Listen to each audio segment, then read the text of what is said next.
RCB విజయోత్సవాల సందర్భంగా Bengaluru Chinnaswamy stadium దగ్గర చోటు చేసుకున్న విషాద ఘటనపై చర్యలు ప్రారంభించింది కర్ణాటక ప్రభుత్వం. తొక్కిసలాటలో 11 మంది చనిపోవటాన్ని సీరియస్ గా తీసుకున్న సిద్ధరామయ్య సర్కార్ బెంగళూరు పోలీస్ కమిషనర్ తో పాటు తొక్కిసలాటతో సంబంధం ఉన్న ఇతర పోలీస్ ఉన్నతాధికారులపై సస్పెన్షన్ వేటు వేసింది. ఆర్సీబీ కేఎస్సీఏ పై కేసు నమోదు చేయాలని, ఘటనకు బాధ్యులను వెంటనే అరెస్ట్ చేయాలంటూ ఆదేశాలిచ్చారు సీఎం సిద్ధరామయ్య.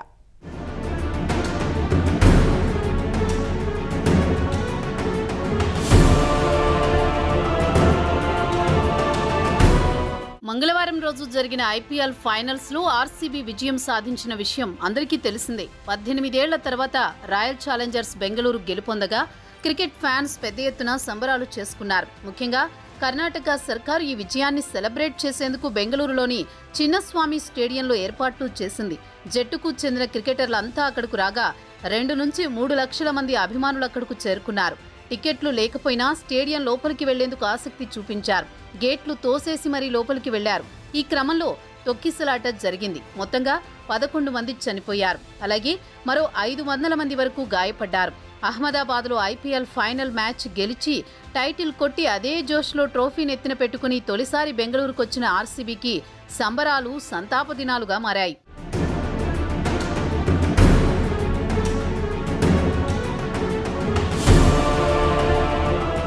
ఆర్సీబీ జట్టు ఐపీఎల్ టైటిల్ గెలుచుకున్న సెలబ్రేషన్లో పాలు పంచుకోవడానికి దాదాపు 2 లక్షల మంది అభిమానులు చిన్నస్వామి స్టేడియంకు పోటెత్తారు. భారీగా తరలివచ్చిన జన సందోహాన్ని అదుపు చేయడం పోలీసులకు కష్టసాధ్యంగా మారింది. దీంతో ఒక్కసారిగా తీవ్ర గందరగోళం నెలకొంది. ఈ క్రమంలో తొక్కిసలాట జరిగి పలువురు అభిమానులు కింద పడిపోయారు. ఊపిరాడక కొందరు, తీవ్ర గాయాల పాలై మరికొందరు ప్రాణాలు విడిచారు. క్షతగాత్రులను వెంటనే సమీపంలోని ఆసుపత్రులకు తరలించారు. చిన్నస్వామి స్టేడియం తొక్కిసలాటపై నెటిజన్స్ రాయల్ ఛాలెంజర్స్ బెంగళూరు యాజమాన్యంపై ఫైర్ అయ్యారు. మాజీ కెప్టెన్ విరాట్ కోహ్లీని అరెస్ట్ చేయాలని డిమాండ్ వినిపించాయి. కోహ్లీ కోసమే భారీ క్రౌడ్ వచ్చింది కాబట్టి ఘటనకు పూర్తి బాధ్యత విరాట్ కోహ్లీనే వహించాలని డిమాండ్ చేశారు. కోహ్లీనే అరెస్ట్ చేసి జైలుకు పంపాలని సోషల్ మీడియాలో పోస్టులు పెడుతున్నారు. కొద్ది నెలల క్రితం హైదరాబాద్లో పుష్ప 2 రిలీజ్ సందర్భంగా సంధ్యా థియేటర్ వద్దకు అల్లు అర్జున్ రావడం, అక్కడ ర్యాలీలో రేవతి అనే మహిళ మృతి చెందిన ఘటనలో రేవంత్ రెడ్డి సర్కార్ అల్లు అర్జున్ను అరెస్ట్ చేసింది. అయితే ఇప్పుడు అదే తరహాలో విరాట్ కోహ్లీని అరెస్ట్ చేయాలని డిమాండ్స్ వినిపిస్తున్నాయి.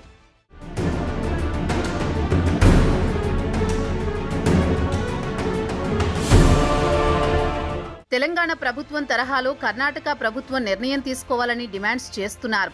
ఈ ఘటన 4:30 గంటలకు జరిగితే 6:30 గంటలకు కూడా రాయల్ ఛాలెంజర్స్ బెంగళూరు సభ్యులంతా ఎంజాయ్ మూడ్లో ఉన్నారని, వాళ్లకు ప్రజల ప్రాణాలంటే లెక్కలేదని, అలాంటి వాళ్లను అరెస్ట్ చేయాలని డిమాండ్స్ చేస్తున్నారు. బెంగళూరులో జరిగిన తొక్కిసలాట ఘటనపై సీఎం సిద్ధరామయ్య కఠిన చర్యలు తీసుకున్నారు. ఆర్సీబీ కేఎస్సీఏపై కేసు నమోదుతో పాటు వారిని వెంటనే అరెస్ట్ చేయాలంటూ ఆదేశాలిచ్చారు. అలాగే పోలీసు అధికారుల సస్పెన్షన్కు ఆదేశాలిచ్చారు.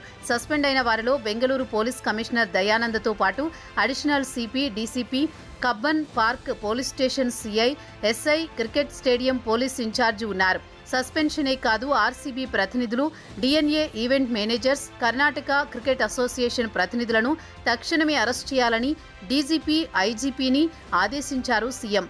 అడిషనల్ డీజీపీగా ఉన్న సీమంత్ కుమార్ సింగ్ను బెంగళూరు కొత్త సిపిగా అపాయింట్ చేశారు. హైకోర్టు రిటైర్డ్ జడ్జి అధ్యక్షతన జ్యుడిషియల్ ఎంక్వైరీకి ఆదేశించి 30 రోజుల్లో నివేదిక ఇవ్వాలని డెడ్లైన్ పెట్టారు. సీఎం సిద్ధరామయ్య తొక్కిసలాటపై సమాచార హక్కు కార్యకర్త స్నేహమయ్యి కృష్ణ ఇచ్చిన ఫిర్యాదుతో కేసు నమోదు చేసిన పోలీసులు ఎఫ్ఐఆర్లో A1గా, ఆర్సీబీ A2గా, డిఎన్ఏ మేనేజ్మెంట్ A3గా కర్ణాటక క్రికెట్ అసోసియేషన్కు చేర్చారు. నేరపూరిత నిర్లక్ష్యంగా పేర్కొంటూ పలు సెక్షన్ల కింద ఎఫ్ఐఆర్ నమోదు చేశారు.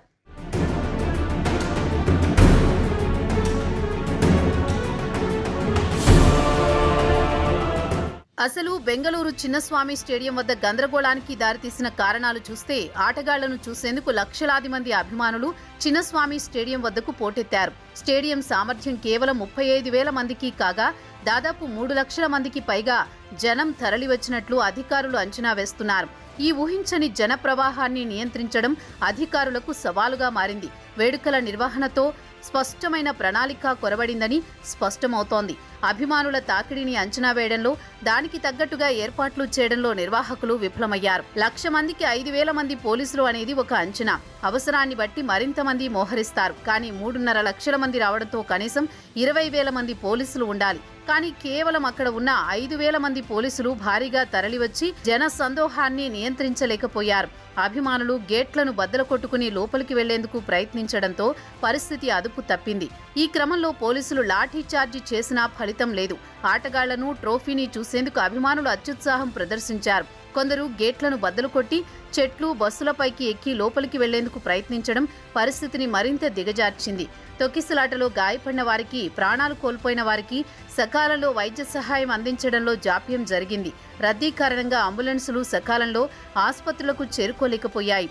ఆక్సిజన్, వైద్యులతో కూడిన అంబులెన్సులను ఏర్పాటు చేయడంలో కూడా విఫలమయ్యారు. హైకోర్టు విచారణలో ఈ అంశాలపై విచారణ జరిగింది.